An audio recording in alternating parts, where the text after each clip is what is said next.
Hey everyone, welcome back to the channel. Most people think the biggest wealth killers are things like student loans, credit cards, or not investing early enough. And while those definitely matter, there's one silent killer that almost nobody talks about, and it's keeping millions of people broke without them even realizing it. It's cars. That shiny new car you see in your driveway, the one you're proud to show off, might look good for a while, but financially it's one of the worst decisions most people make. Cars are not assets, they are liabilities. The second you drive a brand new car off the lot, it loses around 20 to 30% of its value. Within 5 years, it's usually worth less than half of what you paid for it. And unlike a house, which usually appreciates, a car only goes one direction, which is down. Right now in 2025, the average new car costs almost $47,000. The average car payment is over $750 a month, stretched across 6 years. Add in insurance, gas, maintenance, and surprise repairs, and the real cost is closer to $1,000 a month. That's $12,000 a year. Now imagine if you invested that instead. Let's say you're paying $750 a month for a brand new car. Over 6 years, that's $54,000.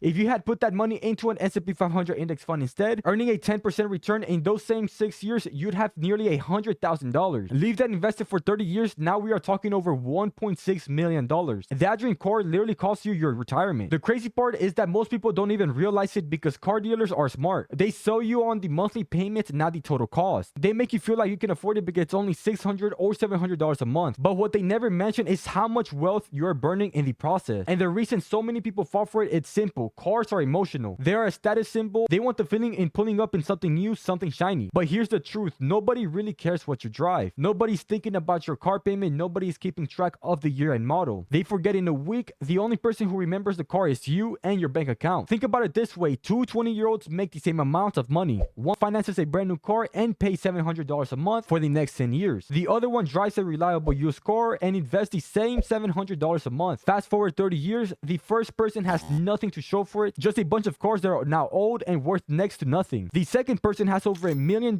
in investments. Same income, different choices. So what's the smarter move? Instead of financing a brand new car, buy used 2 to 4 years old. Let someone else take that massive depreciation hit. If you can, pay cash. If you have to finance, make sure the car costs less than 10% of your annual income. And whatever you buy, keep it as long as possible. Cars today are built to last 150 to 200,000 miles easily. You don't need to trade in every 3 years just to keep up appearances. At the end of the day, the goal is financial freedom. A flashy car might impress people for a few minutes, but building wealth impresses people for a lifetime. Don't let cars keep you broke. Don't let your dream car turn into a financial nightmare. Drive something reasonable, invest the difference, and watch how much faster you build wealth than everyone around you. With that being said, if you found this video helpful, make sure to hit the like button and subscribe for more content just like this. And drop a comment below telling me what car you drive right now. Thanks for watching, and I will see you in the next one.